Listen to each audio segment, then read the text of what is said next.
Ain't no way.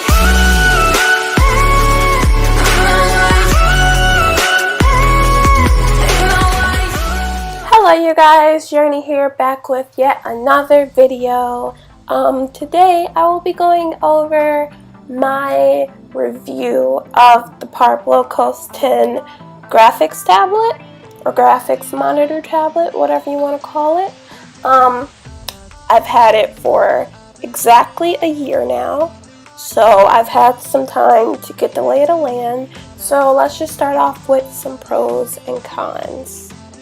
So a few pros that I have found when owning my Parblo Coast 10 tablet is, well, for one, it's small and portable, especially if you own a laptop like I do. You can just take it on the go with you. It's a good starter display tablet. So you have your pen tablets and display tablets, and I think this is a good price for a display tablet, especially on where you get it from. I got mine from the actual Parblo website. Small driver files, and it's super easy to install. Literally 2 files, 1 restart, and you can start using your tablet. Literally takes you under 15 minutes. It's a 2 USB setup, so you just plug in the tablet cord into 2 USB ports on your laptop and you're ready to go. It doubles as a separate monitor, so while you're using your laptop or computer as, I don't know, to watch your movies, you can use your monitor, your display tablet to continue drawing and finishing whatever you were doing. It doesn't lag your cursor or pen, and the pen is actually battery free and wireless. Don't ask me how to do that. It's magic, I know. The cons may seem like there's more than the pros, but there's just a few cons that may make or break your decision if you're thinking about picking up this tablet. A big one is the obvious color difference between your actual laptop and the Parblo Coast 10. On the Parblo Coast 10, depending on your settings, it's kind of more muted and bland. The color is kind of weird, and it may make or break your drawing, so you have to be conscious of looking at your screen, but I'll get more into that later. The screen is a tad bit blurry. It doesn't always connect, meaning you can't just plug it in all the time. Sometimes you can, but you can't always, and sometimes it requires a restart, which only takes a few seconds. That's fine. It doesn't calibrate your full screen, which is kind of unfortunate, and it kind of warps your screen work area and shrinks it a bit. The text area, or the text rather, appears smaller.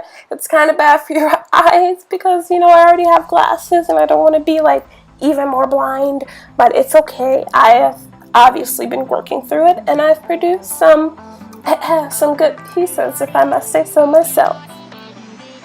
So a few facts about the Parblo Coast 10. It's 10.1 inches, hence the name Coast 10. It's 630 grams, so very lightweight, easy to take on the go. It goes for about $259 on the Parblo website, and you can maybe get it for $200 on Amazon, including a glove and a USB port. I brought mine separately off of Amazon. I noticed on the website whilst I was, looking through it, that they actually show a few examples of the color difference, and I don't think they're actually advertising it that way, but the screen, like this one right here, it actually shows the color difference from basically what I see on my laptop versus what I see on the actual tablet. But like I said, it kind of defeats the purpose of a graphics tablet if you actually have to look at your laptop screen. I think it should be identical to what you're viewing. Maybe that'll make or break it for you, but if it's worth doing art, I think you can make it work like I did. You just have to be conscious of that and wary, because I did a whole picture, and I'll show you actually right now the picture that I did, and I was looking at it on my tablet and it looked really good, the lighting was great, and then I looked at it on my computer screen and it was so dull. It's either one or the other will fall short.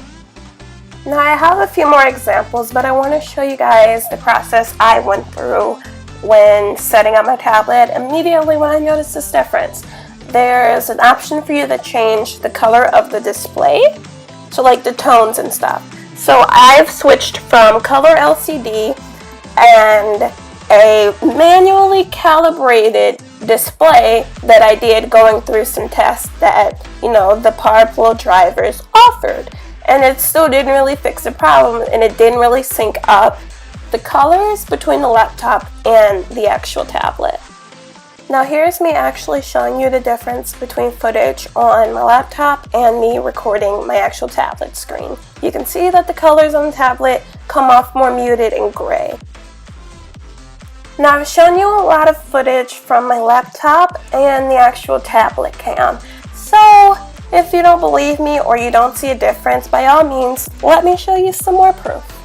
Color preference of how you want your picture to turn out is totally up to you, but I think this difference is ridiculous. Look at it.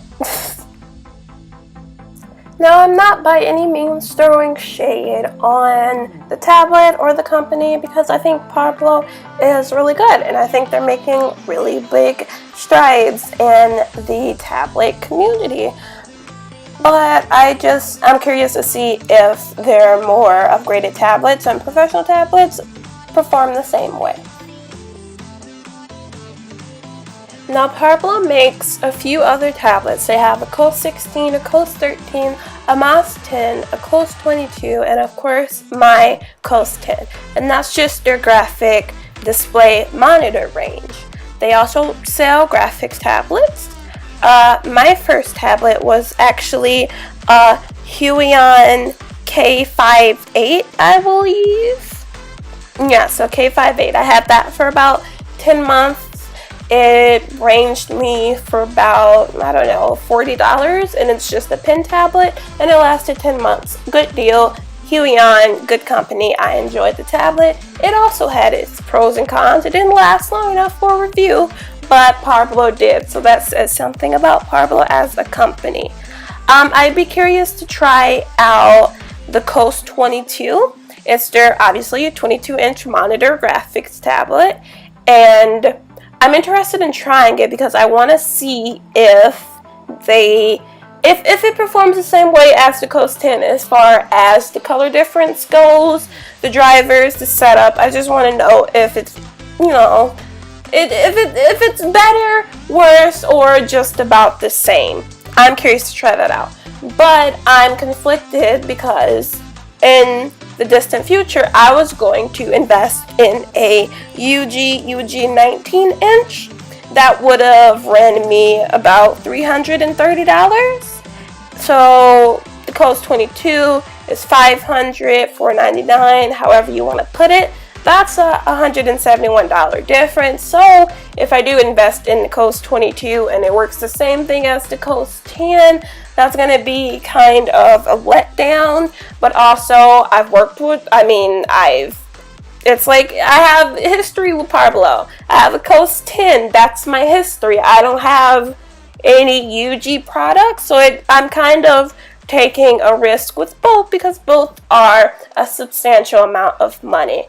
I'm just here to tell you guys how I feel about the Coast 10. You guys can take my information however you want it. Maybe you want to buy a Coast 10, a 16, 13, MOS 10, or a 22. I don't know. This is what this video is about. Now, despite all the pros and the cons, and I do believe that the Parblo Coast 10 is a very good tablet. It's a very good display tablet. I really do love it, and it'd break my heart if something happened to it. And I do think that if you can look past all of the things I said, or look into the things that I said, then you should invest in the tablet, and it will last you a very long time.